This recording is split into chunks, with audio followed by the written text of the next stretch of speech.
السلام علیکم ویورز، آج کے کالم کا عنوان ہے عریانی فحاشی زدہ شرابی معاشرے۔ پرائم منسٹر عمران خان کے فحاشی فیم بیان نے مجھے بہت کچھ سوچنے پہ مجبور کر دیا ہے، اور چند انتہائی بنیادی اور اہم سوال میں اپنے ویورز، اپنے قارئین سے شیئر کرنا چاہتا ہوں۔ دوستو، کیا یہ بہت ہی حیران کن اور عجیب سی بات نہیں کہ وہ بے شمار بے رہروی کا شکار معاشرے جو فحاشی عریانی کے شاہکار ہیں، جہاں جگہ جگہ شراب خانہ خراب اور جوئے خانے ہیں، وہاں کبھی کسی نے کتے، کچھوے، گدھے اور چمگادڑ وغیرہ کا گوشت مٹن، بیف یا حلال کہہ کے نہیں بیچا۔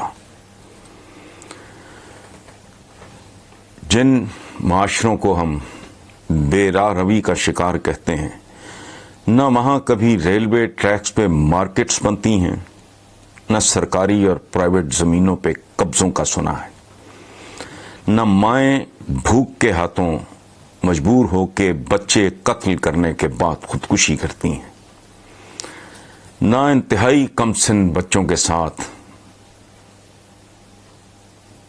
زیادتیاں ہوتی ہیں، نہ وہاں امتحانی مراکز بکتے ہیں، اور نہ وہاں امتحانات کے پرچے لیک ہوتے ہیں۔ ان بدکار معاشروں میں سنا ہے پٹواری بھی نہیں پائے جاتے۔ عجیب فحش معاشرے ہیں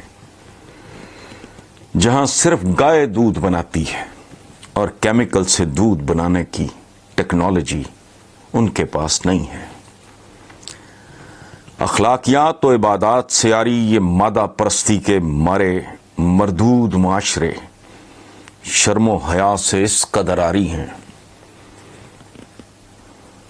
کہ مجال ہے جو کبھی کسی کے ذاتی معاملات کی ٹو میں رہ کر اس کو سکینڈلائز کرنے یا اس کی اصلاح کرنے کی کوشش کریں۔ اس معاشرے کے لوگ اپنی اپنی دنیا اور حال میں مست رہتے ہیں، اور کسی کو رتی برابر پرواہ نہیں کہ کون کس کے ساتھ خراب ہے یا صحیح ہے۔ عریانی فحاشی اور شراب نوشی کے بدترین اثرات یہ ہیں کہ یہ کمبخت قطار بناتے ہیں اور جھوٹ بولنے کو کفر یا گناہ سمجھ کے اس سے دور بھاگتے ہیں۔ انہیں بڑی سے بڑی گالی دے لو، سن آف اے بچ کہہ لو، تو اکثر نظر انداز کر دیتے ہیں، لیکن یہ اتنے بے وقوف ہیں کہ انہیں جھوٹا کہنے پر وہ جوتا اتار لیتے ہیں۔ ڈالر ہم جیسے صاحبان ایمان کے لیے تو کاغذ کا ایک معمولی سا ٹکڑا ہے جسے ہم قرضے کے لیے استعمال کرتے ہیں، لیکن یہی ڈالر ایک عام فحش امریکن کے لیے نعوذ باللہ خدا کسی اہمیت رکھتا ہے۔ لیکن مجال ہے جو شرم، حیا اور غیرت سے آری شرابی جواری گورا اسی ڈالر کے حصول کی خاطر 2 نمبر دوائیں بنانے کا کارخانہ لگائے۔ دراصل شراب و شباب بے حجاب نے ان نشوں کی وجہ سے ان بدکار معاشروں کی مت مار رکھی ہے، ورنہ ہماری تو آبادیاں اتنی منظم اور خوبصورت نہیں جتنے ان کافروں کے قبرستان، کہ ان قبرستانوں کو دیکھتے ہی مر جانے کو جی چاہتا ہے۔ سونے پہ سہاگا یہ کہ ان آوارہ معاشروں کے قبرستانوں پہ قبضے کا خیال کبھی ان بے وقوفوں کو نہیں آیا۔ مردوں کو ایسے بناتے سجاتے سوارتے ہیں جیسے سالہ سسرال جا رہا ہو، سالے سے سالی یاد آئی جو وہاں آدھے گھر والی نہیں ہوتی کیونکہ کوئی کسی کی ذاتی زندگی میں دخل نہیں دیتا. ان بدکار، بد کردار، اریاں ننگے شرابی معاشروں میں ایک اور خرابی یہ ہے کہ وہاں کے توشہ خانے بھی محفوظ ہوتے ہیں. ان معاشروں کے جو سربراہ ہوتے ہیں، وزیر اعظم ہوتے ہیں، صدور ہوتے ہیں، وہ اسٹیٹ کو ملنے والے نیکلس چوری نہیں کرتے.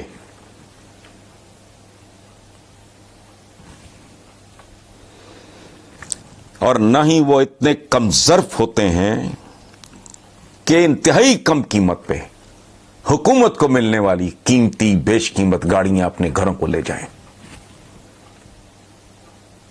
اور نہ ان بد کرداروں کو، ان شرابیوں اور جواریوں کو نسل در نسل اپنی اولادیں اپنی قوم کی گردنوں پہ سوار کرنے کا جنون ہوتا. ان بے ایمان، بے اصول، بے غیرت، بے راہ روی کا شکار معاشروں کے حکمران اپنے ملک کی وسائل لوٹ کے بیرون ملک جائیدادیں بھی نہیں بناتے، حالانکہ بیشتر ملک ان کے کمی ہوتے ہیں. جوا، شراب اور بے حجاب شباب میں غرقاب ان کفر میں غرق معاشروں میں پولٹری کے انڈوں کو قہوے میں ڈبو کر دیسی انڈے بنانے کا رجحان بھی نہیں ہے، اور وہ اسلامی شہد بھی دستیاب نہیں جو گندے گٹر پہ اور گندے گڑ پہ پلنے والی مکھیوں سے حاصل کیا جاتا ہے. نشے میں دھت یہ جواری معاشرے رشوت کو سپیڈ منی قرار دیتے ہوئے اپنے گاڈ کو بھی دھوکہ نہیں دیتے. ہمارے ہاں رشوت کو سپیڈ منی کہتے ہیں. اور نہ ہی یہ لوگ خربوزوں تربوزوں کو انجیکشن لگا کر میٹھا کرتے ہیں. گاڈ جانے یہ بھی اپنے مردہ جانوروں کی انتڑیوں سے گھی بنا کر اس میں سموسے، جلیبیاں، پکوڑے، کچوریاں وغیرہ تل کر روزے افطار کراتے ہیں کہ نہیں؟ کیونکہ روزے کا تصور تو تقریباً ہر مذہب میں ہے. ننگ دھڑنگ اریاں فوش ان معاشروں کا کیا کیا کچھ گنواؤں. ان کی گھٹیا ترین حرکتوں میں سر فہرست پابندی اوقات بھی ہے. ایسے بے غیرت ہیں، ہر جگہ طے شدہ وقت پہ پہنچ جاتے ہیں.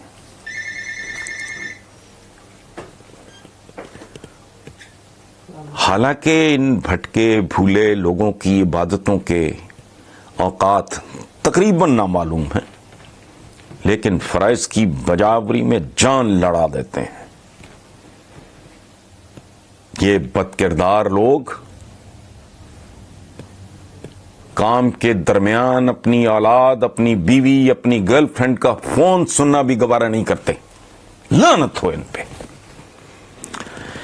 مجھے معلوم نہیں کہ اوریانی فحاشی پبز، باروں اور جوا خانوں کے باوجود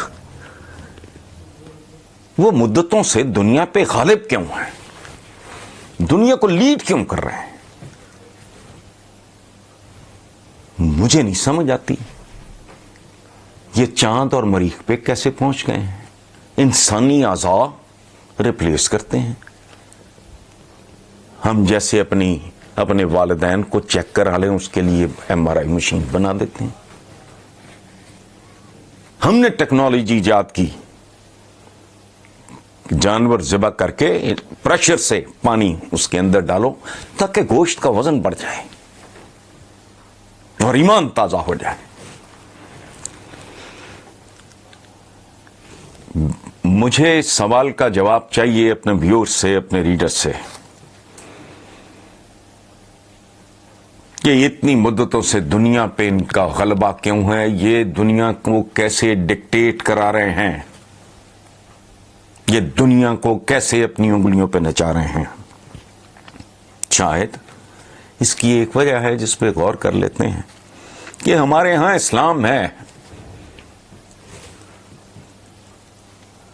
ہمارے ہاں اسلامی ہے، اسلام نہیں ہے، جمہوریہ ہے، جمہوریت نہیں ہے، پاکستان ہے، لیکن معاملات میں، لین دین میں، تعلقات میں پاکیزگی نہیں ہے۔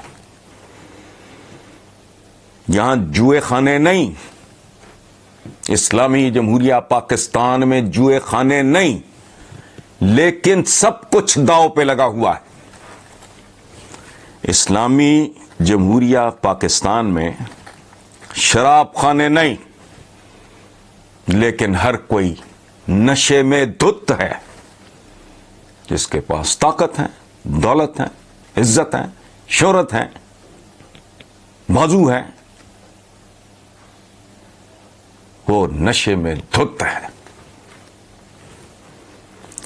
یہاں اریانی نہیں، لیکن سب کچھ ننگا ہے، جو نہ آپ سے ڈھکا چھپا ہے نہ مجھ سے ڈھکا چھپا ہے۔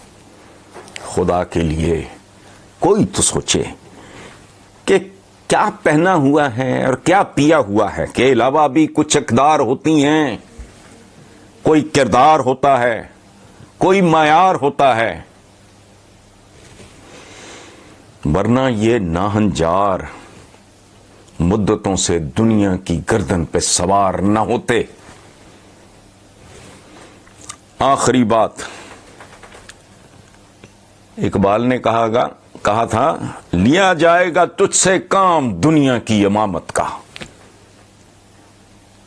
اور جو اس قابل ہیں وہ امامت، وہ رب العالمین ہے، رب المسلمین کہیں نہیں لکھا۔ اور آخری بات،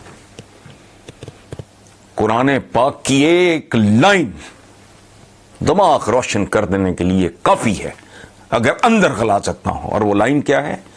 بے شک تم غالب آؤ گے اگر تم مومن ہو۔ اس کا مطلب ہے جو مومن ہونے کے جتنا نزدیک ہوگا اتنا ہی طاقتور ہوگا، اتنا ہی غالب ہوگا۔ Thank you very much.